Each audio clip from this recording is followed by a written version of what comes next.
នៅប្រទេសញូហ្សេឡង់គឺដល់ពេលបេះបេរីហើយបងប្អូនជំរាបសួរពុកម៉ែបងប្អូនទាំងអស់គ្នាថ្ងៃនេះខ្ញុំគឹមអ៊ីមកចេញវីដេអូវែងមួយពីការបេះផ្លែស្ទ្រូប៊េរីម្សិលមិញផងដែរថ្ងៃអាទិត្យបងប្អូនទាំងអស់គ្នាខ្ញុំអត់ធ្វើការក៏បាននាំកូនទៅបេះស្ទ្រូប៊េរីលេងអញ្ចឹងណាហើយនេះគឺជាផ្លូវចូលទៅក្នុងស្រែគេនឹងដើម្បីយើងទៅធ្វើការបេះអញ្ចឹងបងហើយអារងដែលខ្ញុំថតជូនបងប្អូនមើលនេះគឺជាផ្លែគីវីចាប់ផ្ដើមចេញផ្កាអញ្ចឹងទៅណានិយាយទៅការធ្វើដំណើរតែ20នាទីពីផ្ទះនឹងខ្ញុំមេអញ្ចឹងហើយចាំខ្ញុំដាក់កន្លែងនៅលើអេក្រង់ឲ្យជូនបងប្អូនមើលអញ្ចឹងទៅម្សិលមិញផងដែរបងអើយទៅដល់ម៉ោង1ថ្ងៃត្រង់គឺថាក្តៅខ្លាំងមែនតែនទៅពេលឲ្យមនុស្សច្រើនណាស់នេះផងដែរគឺជារោងស្ទ្រូប៊េរីរបស់គេគាត់តែចង់បញ្ចូលសលេងក៏មានគេអ្នកស្រែកមកពីក្រោយរំខានដែរបងអើយនិយាយទៅគ្រប់ទីកន្លែងនៅរដូវក្តៅនេះអញ្ចឹងមើលក្នុងប្រទេសញូហ្សេឡង់ទាំងមូលមកបងប្អូនគឺថាទេសភាពស្អាតខ្លាំងមែនតែនត្រជាក់ភ្នែកណាចំការគេគឺថាធំខ្លាំងមែនតែនម្សិលមិញហ្នឹងទៅដល់គេបើកកន្លែងនេះឲ្យបេះអញ្ចឹងណាមកជាងខាងហ្នឹងគេមានច្រើនអញ្ចឹងបងដូចថាឥឡូវនេះមកចំការមកលបងហ្នឹងគេបើកឲ្យចូលអញ្ចឹងទៅដល់ពេលខ្ញុំទៅម្សិលមិញហ្នឹងមនុស្សច្រើនពេកក៏គេបើកកន្លែងរោងថ្មីនេះឲ្យពួកខ្ញុំចូលអញ្ចឹងពួកខ្ញុំសណាងដែរបងទៅដល់ភ្លាមពឹបគេបើកអាថ្មីឲ្យអញ្ចឹងគឺថាធំល្អ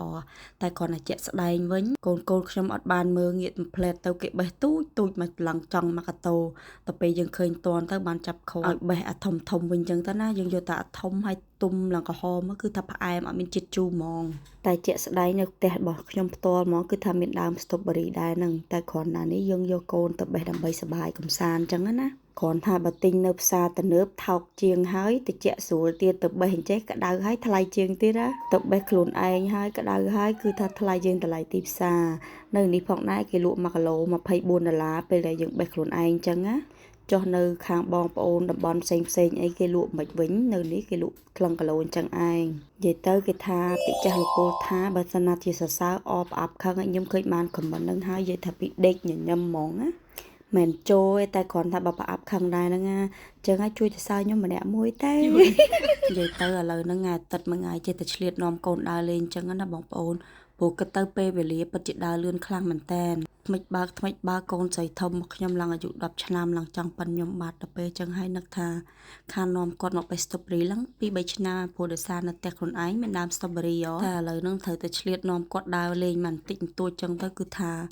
អនុស្សាវរីយ៍ជួបជុំគ្រួសារហើយក៏បានជាក្តីសុខអញ្ចឹងណាបងប្អូនព្រោះតែមានពាក្យស្លោកមួយគេថាពេលវេលាដែលកូនឲ្យយើងមានតែរយៈពេល10ឆ្នាំហ្នឹងពិតជាត្រូវមែនណាបងប្អូនឥឡូវហ្នឹងកូនស្រីខ្ញុំគាត់អាយុ10ឆ្នាំហើយពេលវេលារបស់គាត់គឺថាចំណាយពេលជាមួយមិត្តភ័ក្តិគាត់ជាច្រើនខ្លាំងមែនតើគាត់អត់សូវមានពេលជាមួយយើងខ្លាំងដូចមុនទេអញ្ចឹងឥឡូវចេះតែឆ្លៀតនាំគាត់ដើរលេងឲ្យមានអនុស្សាវរីយ៍ក្រុមគ្រួសារឲ្យបានច្រើនអញ្ចឹងណាបងប្អូនហ្នឹងហើយវីដេអូខ្ញុំដូចជាមានតែប៉ុណ្្នឹងទេបងប្អូនទាំងអស់គ្នាអរគុណបងប្អូនទាំងអស់គ្នាដែលស្រឡាញ់ចូលចិត្តវីដេអូនេះខ្ញុំហើយនឹងទស្សនាតាំងពីដើមដល់ចប់អញ្ចឹងហើយសូមពឹងពាក់បងប្អូនដែលមាន Channel YouTube កុំភ្លេចជួយ Subscribe Channel YouTube ខ្ញុំទាំងអស់គ្នាមួយអរគុណបងប្អូនទាំងអស់គ្នាជម្រាបលាសំណាងល្អគ្រប់គ្នាបាយបាយ